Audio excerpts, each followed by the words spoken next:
Ratusan mahasiswa menyebut di belakang Istana Negara. Teriakan Jokowi fasis, anti demokrasi bergema. Semangat kawan-kawan! Sementara kita dipersulit untuk sekedar mengingatkan para penguasa kita. Kita sepakat melawan kawan-kawan. Kita teriak bersama-sama kawan-kawan biar suaranya terdengar sampai istana. Presiden Mahasiswa Trisakti. Kita berdiri di sini untuk bersolidaritas atas nama mahasiswa Indonesia dan atas nama rakyat Indonesia. Sepakat kawan-kawan. Itu melanggar tindak pidana, nggak ada tahanan politik. Jadi memang karakternya negara akan seperti itu. Jadi mau SBY mau Jokowi ya sama aja. Biar saya jelasin dulu. Enggak gitu, enggak fair dong. Gini, kita menilai seorang itu harus lebih fair. Nggak bisa atas tuduhan yang sifatnya objektivitas sinisme. Ya, makanya karena saya mau lihat jelasin. ini basis pemikiran dasarnya adalah sinisme politik, itu tidak bisa. Anda akan Basisnya bilang itu sinisme sinis, politik, Bung Haris. kenapa? Karena saya mau menjelaskan, Anda potong. Jadi Anda anggap gini. itu. Padahal Ofensi saya mau politik yang jelasin. dilakukan Aris ini kan tidak baik lah, tidak mengedukasi secara Bentar, Enggak, kita bukan dengarkan begitu, kalau gitu Wel. penjelasannya sampai tuntas, Bung Haris. Samanya Iya, gimana? saya dianggap sinis karena saya nggak boleh jelasin. Sebenarnya ini karakternya rejim ini begini. Gitu. Ada mahasiswa berapa hari lalu di Smackdown sama polisi. Apakah itu penegakan hukum? Aliansi BEM seluruh Indonesia meruduk Istana Rakyat awal tahun 2022 menjadi hal yang menyeramkan bagi sebagian besar masyarakat Indonesia. Berbagai permasalahan datang silih berganti. Tahun baru yang seharusnya disambut dengan meriah malah disambut dengan berbagai permasalahan yang terjadi di Indonesia. Beberapa yang menjadi perhatian yakni mengenai isu ketahanan pangan, harga minyak yang melonjak menjadikan rakyat sengsara. Permasalahan terkait minyak goreng ini mengingatkan kita akan kasus kelangkaan APD, masker dan suplemen, penunjang kesehatan lainnya di masa-masa awal pandemi. Dampak yang ditimbulkan dari permasalahan ketersediaan bahan pokok ini membawa dampak yang dapat kita lihat seperti kelangkaan harga tinggi, panik buying, ketidakmampuan pemerintah untuk segera menstabilkan harga dan berbagai dampak lainnya. Beberapa isu yang lain seperti konflik badan yang tak kunjung berhenti dari tahun 2019 hingga kini perlu menjadi perhatian di negeri ini. Pada sejak ini pun tetap menjadi polemik berkepanjangan. Bahkan bukan hanya Wadah, bahkan ada di Riau, bahkan ada di Sultan. Konflik agraria yang terjadi di seluruh Indonesia. Isu lainnya yang terjadi adalah pemindahan ibu kota negara baru. Isu ibu kota baru terlanjur ramai di atas basis yang belum kuat, perangkat undang-undang yang belum matang, serta beberapa hal yang seharusnya menjadi urgensi sejak awal diumumkan malah belum matang sempurna. Kemudian terkait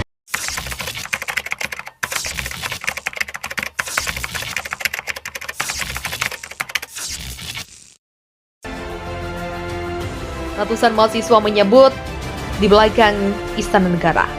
Teriakan Jokowi fasis, anti demokrasi bergema. Ratusan mahasiswa tiba di persimpangan kawasan Harmoni atau tepatnya di belakang Istana Negara, Jakarta Pusat untuk berunjuk rasa menolak penundaan pemilu 2024 yang berdampak terhadap perpanjangan masa jabatan Presiden Joko Widodo.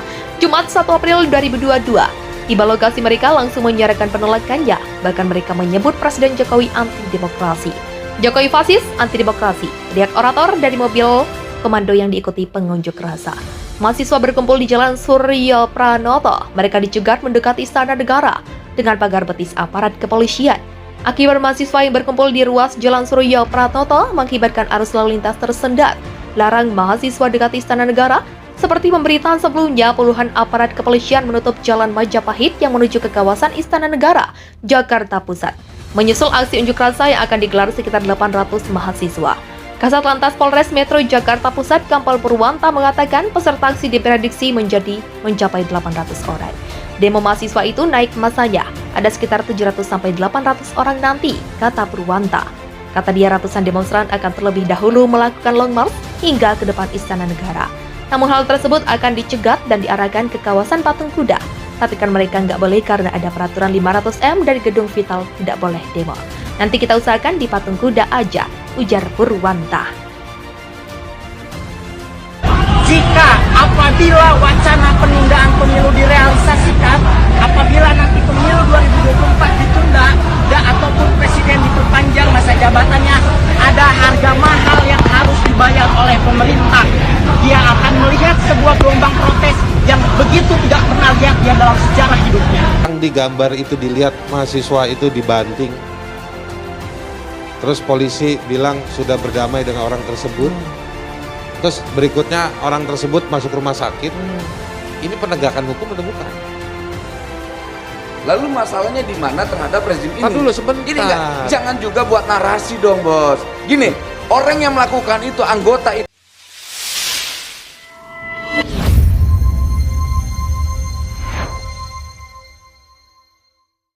sudah ditindak oleh institusinya. Apa? Pertama itu, kedua, Apa persoalan juga yang disumut ketika ada seorang pedagang pasar dipukulin, dianiaya dan jadi tersangka. Besoknya Kapolri memerintahkan Kapolsek dan semua kanit-kanitnya dipecat. Oke, Ya, sekarang artinya itu ada aksi dan reaksi, ada Artinya respon hadirnya dulu baru negara dalam bertindak situasi gitu ya. ini. Artinya jangan itu juga menjadikan data membuat Oh. narasi seakan-akan di pemerintahan Jokowi tidak ada penegakan hukum. Jangan ngawur, Kalau bos. begini, Bergantian sebentar. satu bahwa ada penegakan hukum, iya. Nah, Tapi itu juga dulu maksud banyak. saya diakuin dulu bahwa ada penegakan hukum tanpa ada sebuah narasi-narasi seperti tadi Iya, itu. kalau dibuat Oke. viral baru ada penegakan hukum. Sekarang pengacara pembela lingkungan dibunuh, proses hukumnya seperti apa? Gak jalan. Ya kan? Ada aktivis di Papua, Victor, ya kan? Dipenjarain, ditangkap, diproses, sakit mau berobat nggak bisa. Dia dianggap sebagai kelompok separatis. Padahal dia tidak angkat senjata. Ya kan? Yang kayak gitu-gitu juga Nah, banyak. kalau itu yang benar. Kalau Iya, itu makanya ini setuju. mau disebutin. Kita setuju dalam hal itu. Kalau yang itu Ya, kita itu mau disebutin Enggak, dari tapi yang tadi. menarik saya tangkap adalah ketika viral Nah, baru jadi direspon begini. gitu ya. Ketika viral baru direspon. enggak, itu salah. Salah Nah, juga. sekarang- Nah, inilah fungsinya media sosial, inilah fungsinya kita sebagai kontrol sosial untuk mampu menjaga yang namanya penegakan hukum ada. Karena gini, presiden tidak akan mampu punya kemampuan untuk melihat persoalan-persoalan yang kecil itu. Nah, tugas kita sebagai anak bangsa yang masih mencintai republik inilah untuk mampu menyampaikan persoalan-persoalan itu. Iya, Oke, oke. baik. Sekarang saya uji soal statement itu. Memang betul, apakah misalnya ada satu sersan mukulin mahasiswa, itu salahnya Jokowi? Memang tidak. Tapi yang kemudian penting, makanya pertanyaannya rezim, bukan presiden. Nah, rezim ini dipimpin oleh presiden, rezim politik ini.